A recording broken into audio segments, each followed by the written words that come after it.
It's week 22 of a year of wisdom. Let's get to reading.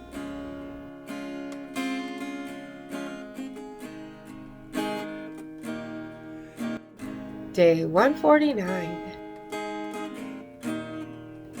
Job 39. Do you know when the mountain goats give birth? Do you watch when the doe bears her fawn? Do you count the months till they bear? Do you know the time they give birth? They crouch down and bring forth their young, their labor pains are ended. Their young thrive and grow strong in the wilds, they leave and do not return. Who let the wild donkey go free? Who untied its ropes? I gave it the wasteland as its home, the salt flats as its habitat. It laughs at the commotion in the town.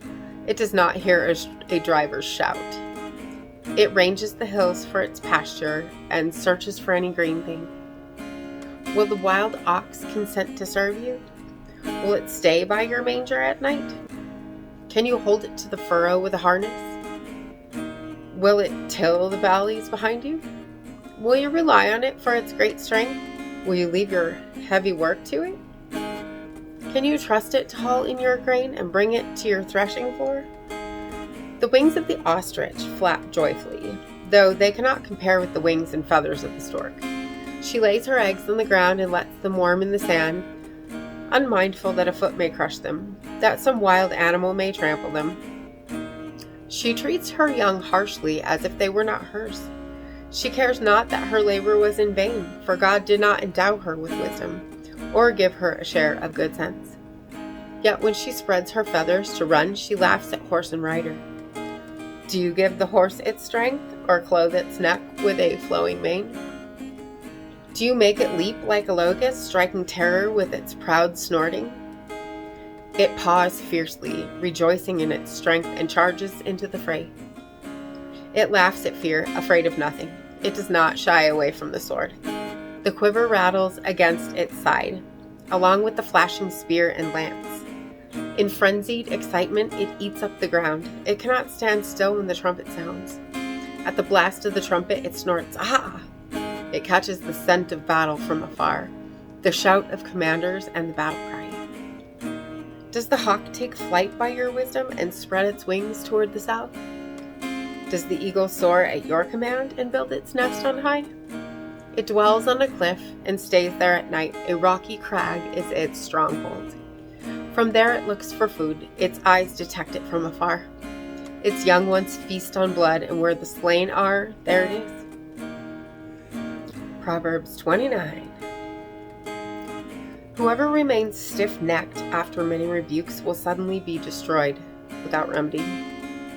When the righteous thrive, the people rejoice. When the wicked rule, the people groan. A man who loves wisdom brings joy to his father, but a companion of prostitutes squanders his wealth. By justice, a king gives a country stability, but those who are greedy for bribes tear it down. Those who flatter their neighbors are spreading nets for their feet. Evildoers are snared by their own sin, but the righteous shout for joy and are glad.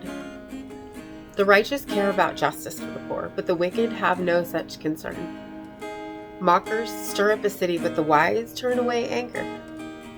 If a wise person goes to court with the fool rages and scoffs, and there is no peace.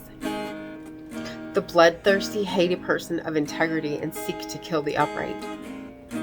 Fools give full vent to their rage, but the wise bring calm in the end. If a ruler listens to lies, all his officials become wicked.